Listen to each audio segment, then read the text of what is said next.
మిత్రులారా నమస్తే. కొన్నిసార్లు మానవ సంబంధాలు ఎట్లా ఉంటాయంటే చాలా ఆశ్చర్యం వేస్తుంది. మనం ఎటువైపు ప్రయాణం చేస్తున్నాం, ఏమైపోతున్నాం అని బాధ వేస్తుంది.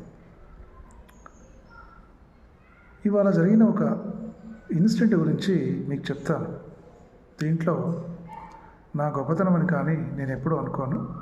అఫ్కోర్స్ ఇట్లా స్పందిస్తే ఎలా ఉంటుంది, సమాజానికి మనం ఏదైనా ఒక చిన్న పాఠం చెప్పగలుగుతామా అనిపించి మరి పాఠాలు చెప్పే ఉపాధ్యాయుడిగా నాకు అనిపించిన విషయాన్ని, నాకు ఎదురైన సంఘటనని మీకు వివరించే చిన్న ప్రయత్నం ఏది.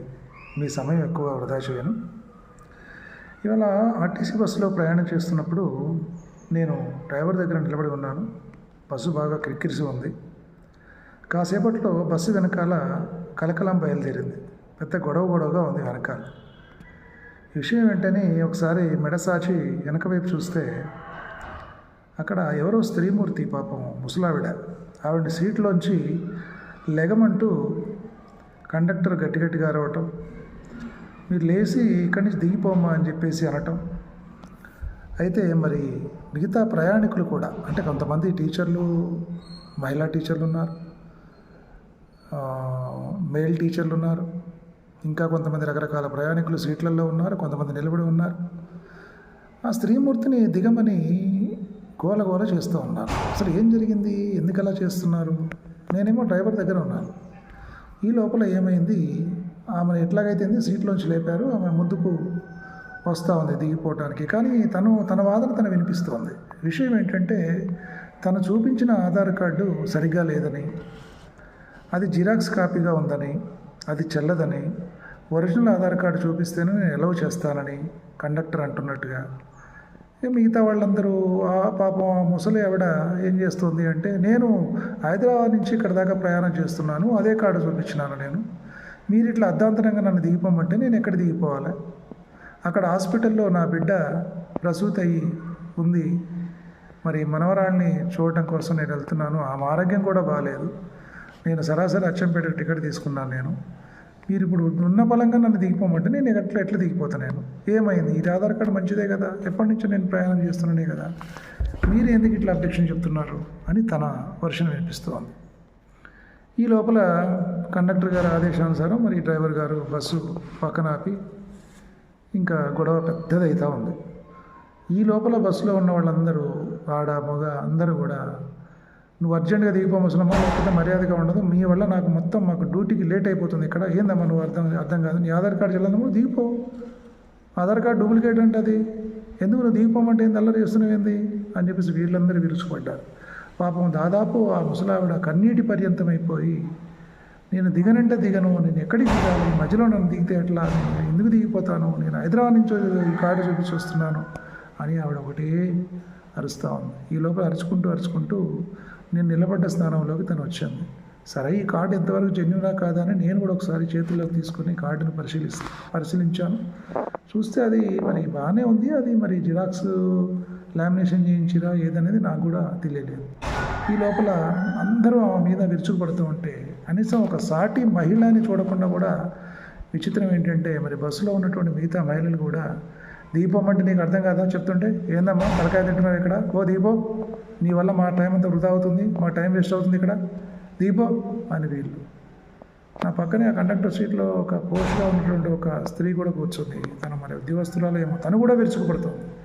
అర్థం కావట్లేదా, బుర్ర లేదా నీకేమన్నా, పిచ్చిదానిలాగా మాట్లాడుతావు, నేను దిగనని, మా టైం వేస్ట్ అవుతుంది, దిగిపో అని ఆవిడ విరుచుకుపడ్డాడు. ఒక 10 మంది విరుచుకుపడ్డారు. ఈ లోపల ఒక యువకుడు సీట్లోంచి లేచి, ఏ ముసల్లా నీకు అర్థం కాలేదా, ఎన్నిసార్లు చెప్పలేక దిగో అని చెప్పేసి తను గద్దించటం.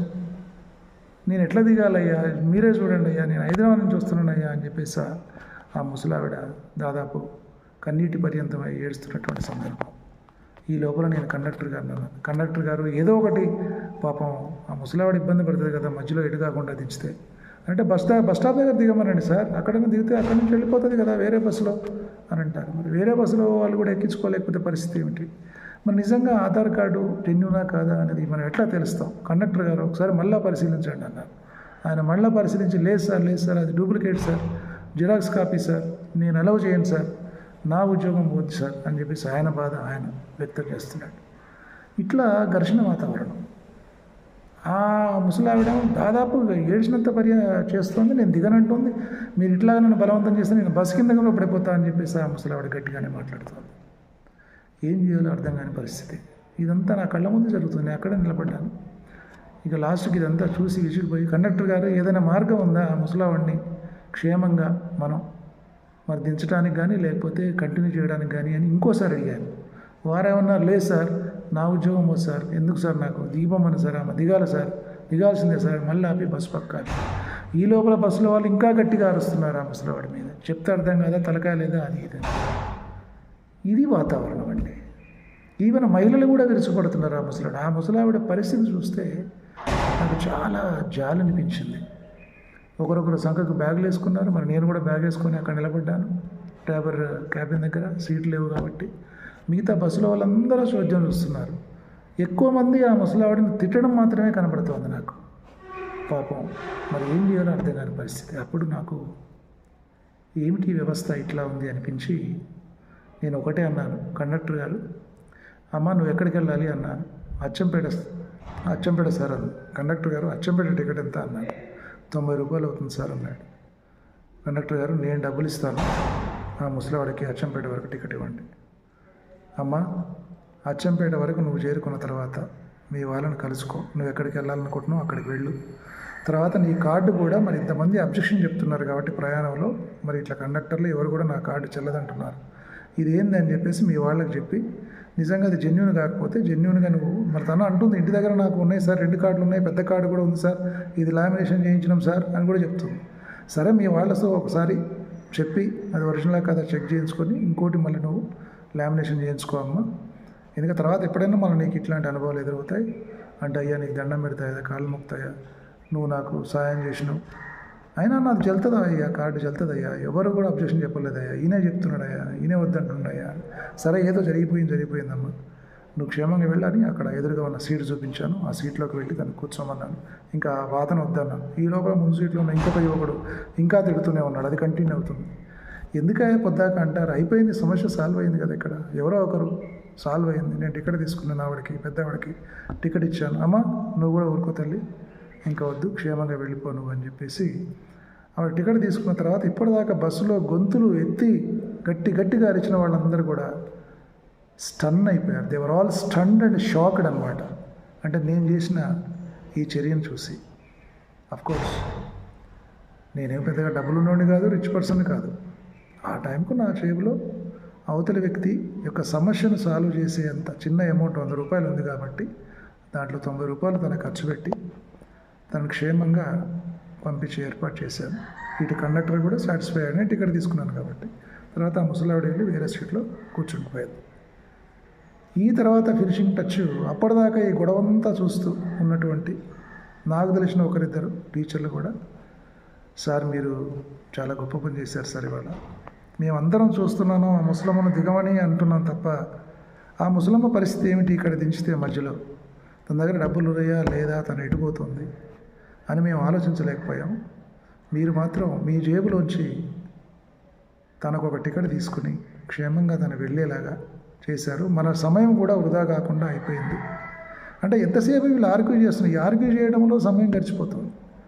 ఆ ముసలమ్మ దిగనంటుంది, వీళ్ళేమో దిగిపోమ్మని బలవంతం చేసి కిందకి నెట్టేస్తున్నారు, సమయం గడిచిపోతుంది. ఈ లోపల మనం ఈ ప్రాబ్లమ్ని ఇట్లా సాల్వ్ చేస్తే బాగుంటుంది కదా అని హ్యుమానిటీ గ్రౌండ్స్లో నాకెందుకో అట్లా అనిపించింది. ఆ యువకుడైనా ఇంకొక యువకుడు తిడతా ఉంటే కూడా ఆ ముసలమ్మ ఉంటుంది, ఏమయ్యా నాలాంటి అమ్మ నీకు లేదా, నేను నీకు తల్లి లాంటి దాన్ని నేను, ఎందుకు నువ్వు నన్ను అట్లా చేస్తున్నావు, ఎందుకు నువ్వు అట్లా నా మీద విరుచుకుపడతావు, ఈ ఆధార్ కార్డు చెల్తుందయ్యా, నేను హైదరాబాద్ నుంచి వస్తున్నాయ్యా అని ఆ ముసలమ్మ. ఇట్లా ఎవరికి దోచినట్టు వాళ్ళు, మరి కొంతమంది మహిళలు కూడా ఆ ముసలమ్మ మీద మరి గట్టిగా అరవటం మొదలుపెట్టారు. ఈ రకంగా నేను టికెట్ తీసుకొని ఆ ముసలమ్మను ప్రశాంతంగా కూర్చోబెట్టి ఇంకా నేను నా ప్రాంతం, నా గమ్యం వచ్చిన తర్వాత నేను దిగిపోయాను. ఇదండి, అంటే ఇవాళ వ్యవస్థ ఇట్లా ఉంది. మనం సమస్యను పెంచడానికి, ఎవరికైనా ప్రాబ్లం వస్తే ఒకరైనా తప్పనిపిస్తే వాళ్ళ మీద విరుచుకుపడటానికి పెద్ద ఆర్గ్యుమెంటు, లెక్చర్లు, ఉపన్యాసాలు మనం ఇస్తూ ఉంటాం. కానీ ఒక 5 నిమిషాలు మనం ప్రశాంతంగా ఆలోచిస్తే ఆ సమస్యకు పరిష్కారం అక్కడే దొరుకుతుంది. ఒక నిస్సహాయులైనటువంటి వాళ్ళ మీద ఒక నలుగురు గొంతులు వేసుకొని పడ్డప్పుడు మనం సమయస్ఫూర్తితో వ్యవహరించాల్సిన అవసరం ఉంది. కొంచెం మన కన్సర్న్ చూపించాల్సిన అవసరం కూడా ఉంది. అంటే సమస్య యొక్క సిచ్యుయేషన్, ఆ స్థితి ఏమిటి అని ఆలోచించి ఆ రకంగా నేను ఆ ముసలావాడికి టికెట్ తీసుకోవడం వల్ల బస్సు మళ్ళీ వెంటనే కదిలింది. మా సమయం ఆదా అయింది. నేను ఖర్చు పెట్టిన 90 రూపాయలు నాకు లాస్ అని నేను అనుకోవట్లే. ఒక నిస్సహాయురాలికి, ఆగం అయిపోయి బాధపడుతున్న ఒక ముసలావిడికి నేను సహాయం చేశాను అనుకుంటున్నాను. రోజు ఎన్నో డబ్బులు ఖర్చు పెడతాం ఒక మంచి పని కోసం. ఒక ప్రాబ్లం అంటే ఇండైరెక్ట్ అందరి సమయాన్ని సేవ్ చేయడం జరిగింది. ఆ ముసలావిడ ప్రత్యేకంగా ఆ నిస్సహాయరాలైనటువంటి ముసలావిడ సమస్యను సాల్వ్ చేసినట్టు అనిపించింది నాకు. ఆ రకంగా ఆవిడ టికెట్ తీసుకొని నేను పంపించాను. ఇట్లా సిటీ బస్సుల్లో, అంటే బస్సుల్లో దాదాపు ఉచిత బస్సు ప్రయాణాల్లో అనేక అనుభవాలు ఎదురవుతున్నాయి. అట్లాంటి ఒక అనుభవం ఇవాళ నాకు జరిగి అది మీతో షేర్ చేసుకోవాలనుకుంటున్నాను.